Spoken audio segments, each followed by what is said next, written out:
Morning, everybody. We're going to get going with this track here. I just want to start with reminding everyone, checkout is at noon. You can check with the front desk. They will be storing luggage and bags and all of that for the remainder of the day for you if you need it. So this track is it's talking about NSClient and what's new with Michael Medin here. So, Michael.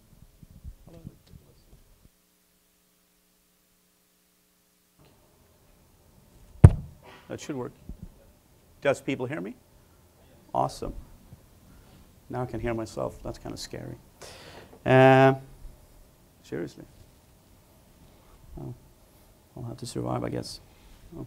Anyway, my name is Michael Medin. I'm here to talk a little bit about Windows monitoring, a little bit about NSClient++, which to me is sort of the same, since that's how I do my Windows monitoring, which is to say not much.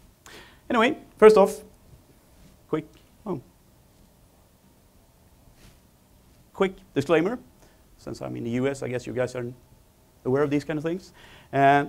This is like the morning and everyone is hungover, I've sort of summarized it a bit. So essentially it's not their fault and it's definitely not my fault. So it has to be your fault, right? So that's sort of the short version of the disclaimer. My background is probably a bit different than most people here, since I'm not a system manager. I don't use Nagios. To be quite honest, I don't even like Nagios. Probably shouldn't say that. I'll not be invited back. But that's the truth of it. Instead, I do development for my spare time and in my work as well. So that's really my sort of angle into this. I accidentally ended up at a network operations center for the company I was working for because the Unix guy quit. And I knew Unix, so I was the perfect guy to replace him because he was doing all the router configurations and firewalls and that kind of stuff, and I knew nothing about it. But I'm a quick study.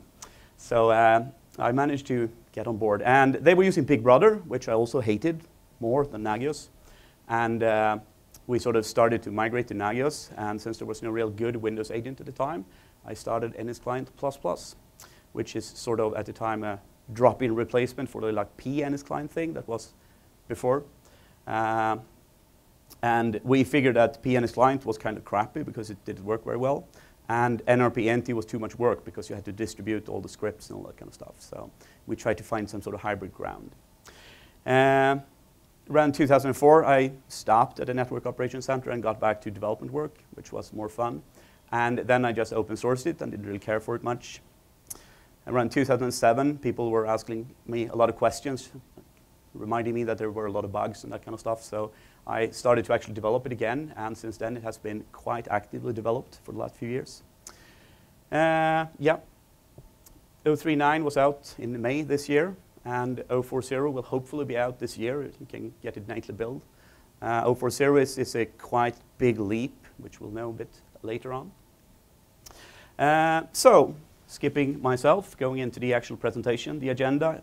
A quick introduction to Windows monitoring, the options out there, and sort of how to use NSClient++ if you would like to do that. Then I'll talk about what's new in 039, which was the sort of new stable version we have out. And then I'll talk about what's coming in the 040 version, which hopefully, as I said, will be out this year. And then I'll tell you why this will be the end of NSClient++, just to have a little cliffhanger here at the beginning, so you'll stay listening. And then there might actually be questions at the end, we'll see. So, quick introduction. So what is NSClient, which is how people tend to refer to this?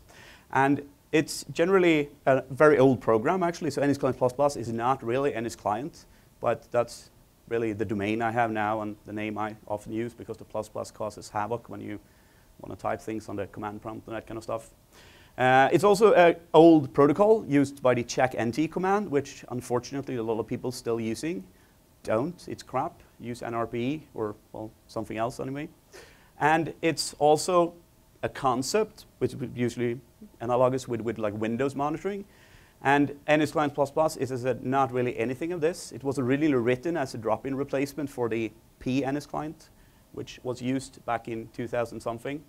But it has evolved quite a lot since then. So a better comparison now would be NRP and NSCA and not check-nt.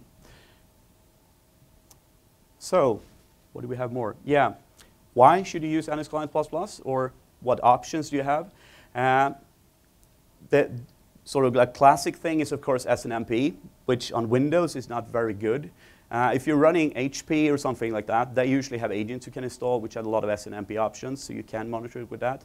But if you buy your servers from someone else, or if you buy servers from a lot of different companies, you will not be very successful with Snmp on Windows. There are third-party Snmp things you can buy and install, but that's not really the way I would go. Then there is a ton of different agents out there. A lot of them are abandonware and old and outdated. But they all sort of fit the bill and do something. Agentless.vmi is something that is quite popular right now. And for me, the big problem is that it sort of enforces a centralized monitoring, and it also doesn't allow you to do passive monitoring and that kind of stuff. So for me, it's a bit of a, the drawback sort of overhangs the positive sides of the agentless. NSClient++, of course, is sort of the freedom, and that's usually why people use Nagios, because they can write their own script, they can change things, they can do all of this stuff. If you didn't like that, you would probably be using some sort of big branded solution which has all this out of the box. And that's really what NSClient++ brings, because you can do anything with it, much in the same way that you can do with your Unix monitoring. But then again, I'm the author of one of the options I'm talking about, so you might want to take my word for it. There's also several protocols when you're monitoring Windows. Of course, we have the NSClient protocol used by the checknt command. We have NRPE, we have NSCA. I am currently implementing NRDP and NSCP and DNSCP, and there will eventually be checkmk support as well, which means that you can pretty much do anything you want, giving you with the nice option of having to pick one of them, which is not that easy. This is sort of a rundown of the drawbacks of the various options, and NSClient is, as you can see, a lot of red and yellow, same for NRP and NSCA. I've, for the past, 3, 4, 5 years, been trying to get Ethan, or at least the Nagios community, to adopt a new replacement protocol for NRP and NSCA. We have now the NRDP, but that's just a replacement for NSCA and not NRPE, which I think is a bit of a drawback. So that's why I've sort of developed the thing down here, which is called NSCP, which is the way I think a protocol should be implemented. Of course, it's all green, right? Yeah, it's awesome because I did it. Or it could be that because it was I who did the slide, right? But you never know. The main difference with NSCP, first of all, it's very unstable. So it's something I wrote last week or a couple of weeks ago. So it's nothing I would really use now. But the main sort of difference is that it's not about distributing, NRPE checks. It's about distributing everything. So you can send your scripts down to your client if you want. You can send configuration down. You can grab configuration from a central server. So it's generally sort of do everything. It's also built on Google Protocol buffers, which is a bit like XML without the drawback. So the idea is that you should be able to tunnel it over HTTP, and there will be a support for XML and REST and that kind of stuff. So the idea is that it should be a protocol working for whatever you want to do. But the problem is it's my protocol, so probably no one will use it, but I will use it, so that's fine with me. Then we have this one, which is something I'm sort of playing around with for fun. That's a message queue-based version, which means that you can have fault tolerance or load balancing and fan in, fan out, and all that kind of stuff. It's built on 0MQ, which means that everything theoretically just works. So you can set up a whole network infrastructure, everything, and you just push. And if one server goes down, the other one picks up, and all that kind of stuff. But as I said, that's more for fun. If anyone is interested in it, let me know. Otherwise, I'll just develop it when I think it's fun and not. Also, checkmk, sorry. That's something which is, to me, a bit different. So I will probably implement it because Matthias asked me to do it. But I'm not really a big fan of it because it doesn't really allow you to do that many things. It's more about dumping data across the channel, which means that you have to somehow configure which data to dump. But we'll see. It will come eventually, probably not in 0.40. All the yellow ones will be in 0.40. The green ones has been in 0.3, well, all of them, back for several years. So what is NSClient++? If you look at it, well, it's written in C++. It's around 75,000 lines of code. It's actively developed. The problem is just by me. So that means that if I'm bored, there is no development.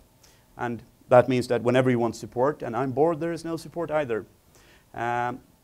It also has a very modular design philosophy, which I think is a good thing. Many people think it's a bad thing.